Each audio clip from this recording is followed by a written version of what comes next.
9ኛ ወር ውስጥ ገባን። የሆነ ቀን መንገድ ላይ የሄድን ሩት ድንገት ምጧ መጣ።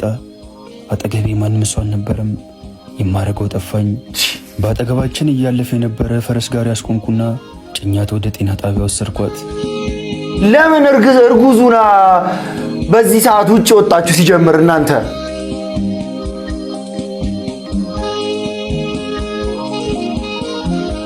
ፈረሱ ቶሎ ጋልብ ቶሎ ጤና ጣቢያ መስከረም ትወለድልን።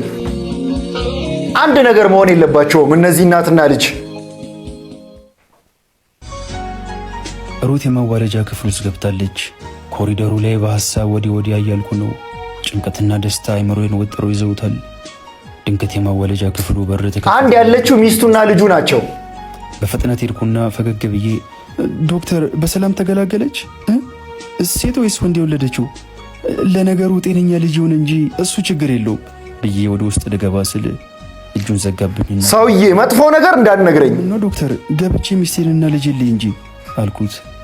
ከእንባው ጋር እየታገለ ሁለቱንም ማትረፍ አልቻልንም፣ አዝናለሁ በጣም አለኝ።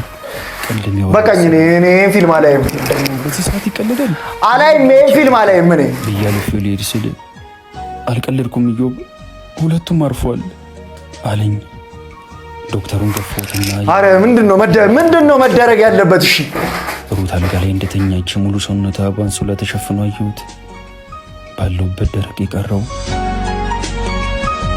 ኢዮብ፣ መጽሐፍ ቅዱሱ ላይ ራሱ እኮ ሚስቱ በህይወት አለች እኮ። አንተ ምን አይነት ኢዮብ ነህ? ሚስትህ ራሱ የሞተችው። ምን ህይወት አለ ከዚህ በኋላ? ምን ህይወት አለው ኢዮብ? እንዴው አማኑኤል ገባ በቃ። አዎ እንዴ ምን ይቀረዋል? እናትና አባቱ በአንድ ቀን፣ ልጅና ሚስቱ በአንድ ቀን። ምን አይነት እርግማን ነው እባክህ? ህይወት እንደዚህ ናት። ሁሉንም ነገር ትሰጥና መልሳ ሁሉንም ትወስዳለች። ይሄ እንደዚህ አይነት ህይወት ራሱ ነው ያለው ሰው ከዚህ ፊልም ውጭ አላውቅም።